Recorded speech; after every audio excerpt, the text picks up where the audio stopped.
पाकिस्तान का फ़ख्र JF-17 thunder अब मज़ीद ताकतवर हो जाएगा। कैसे होगा? आमिर रज़ा मेरे साथ मौजूद हैं। आमिर रज़ा से बात करते हैं।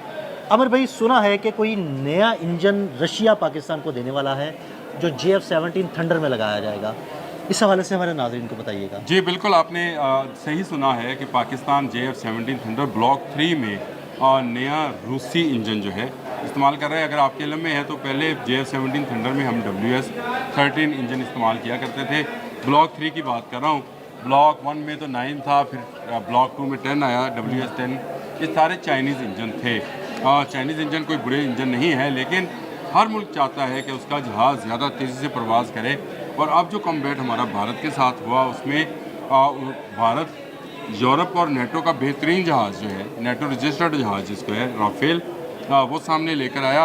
वो हमने उसको गिरा लिया। J-10C हमारे पास था और JF-17 थंडर ब्लॉक 3 मौजूद था।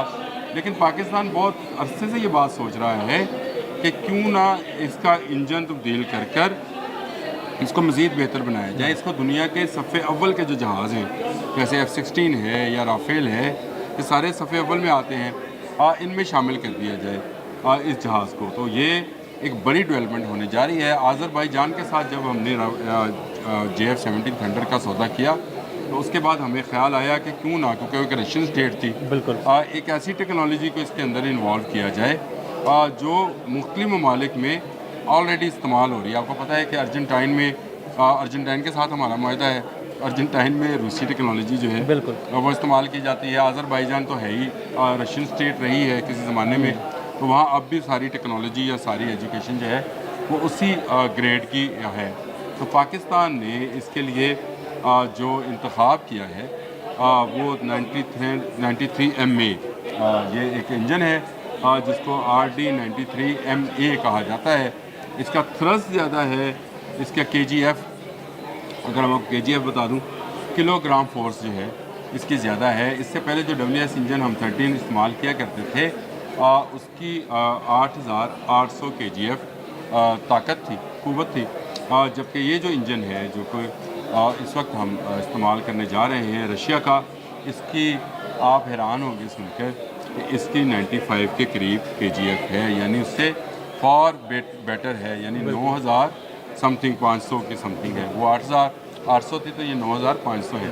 तो ये इसके बाद एक तेज़ रफ्तार जहाज़ हो जाएगा। और सबसे बड़ी खासियत जो इसमें आ जाएगी वो ये है कि ये ज़्यादा बुलंदी पर ज़्यादा जल्दी से जाएगा। जो लोग गाड़ियाँ चलाने वाले या मोटरसाइकिल चलाने वाले लोग हैं, अगर वो इसको इस तरह समझ सके तो इसकी पिक में इजाफा हो जाएगा। पिक में इजाफा हो जाएगा। हम कहते हैं ना जी मोटरसाइकिल की पिक बहुत है, ये 125 है, ये 250 है, तो इसकी पिक बहुत तेज़ है। इसकी पिक में जो है वो एक अचानक ऐसी बड़ी तब्दीली आने वाली है जो किसी के काबू में नहीं आएगी। बहुत सारे एयर डिफेंस सिस्टम जो है ये जहाज़ है इस इंजन लगने के बाद नाकाम बना देगा। एक और नई टेक्नोलॉजी जो इसके अंदर शामिल है वो ये है कि इसको डिजिटली कंट्रोल किया जा सकता है। पहले ये JF-17 थंडर जो है मैनुअली कंट्रोल किया जाता था। ये एक स्टेप आगे है। इसमें और सबसे बड़ा है कि फ्यूल एफिशिएंट है। WS जो हम इस्तेमाल करते थे WS-13, वो इतना फ्यूल कंजप्शन, मैं अगेन बात करूँगा जो मोटरसाइकिल और गाड़ी चलाने वाले लोग हैं उनको होता है कि यार कितनी कर दी है, 1 लीटर कितनी कर दी। 1 लीटर। देखें दुनिया में जब आप जहाज़ बना रहे होते हैं तो आपको ये ख्याल रखना होता है कि आप कितनी लंबी प्रवास कितने कम फ्यूल में करते हैं। जिस तरह हम पेट्रोल का ख्याल करते हैं ना, दुनिया की अफवाज भी करती हैं। उससे होता क्या है कि आपका जहाज़ ज़्यादा से ज़्यादा लंबे फासले तक जो है तय कर सकता है, फासला तय कर सकता है, और हमले की बेहतर पोजीशनिंग में होता है, हमला करके वापस आने की पोजीशन में होता है। ये एक बड़ी ज़बरदस्त बात है कि ये फ्यूल एफिशिएंट इंजन है। इसका बिल्कुल सादा सा मतलब ये है कि JF-17 थंडर की रेंज बढ़ जाएगी।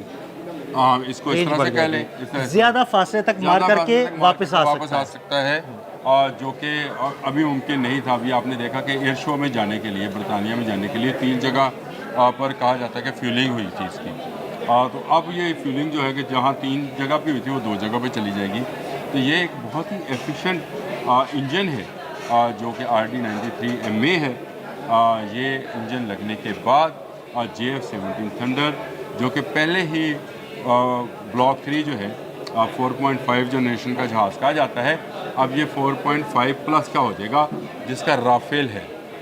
राफेल इसका अच्छा, इसमें एक और खूबी भी यही है कि ये इंजन अगर ज़्यादा KGF का है, यानी जो मैंने आपको बताया किलोग्राम फोर्स का है, तो इसमें ज़्यादा मज़ाइल्स को फिट, यानी गोला बरूद जो मज़ाइल्स हैं, इसको आसान लफ्ज़ों में आप ज़्यादा अच्छे से डिस्क्राइब कर सकते हैं, इसकी गुंजाइश बढ़ जाएगी। यानी इंजन ताकतवर होगा तो आप ज़्यादा मिसाइल, ज़्यादा पेलोड जो है ना वो उसमें फिट कर सकते हैं। जैसे आप कमर्शियल गाड़ियों में जिसका इंजन ज़्यादा मजबूत होता है, ज़्यादा हार्स पावर का होता है, ज़्यादा सीसी का होता है, वो उतनी ज़्यादा ताकत में होता है और उतनी ज़्यादा वो चीज़ों को या सामान को ले जा सकता है।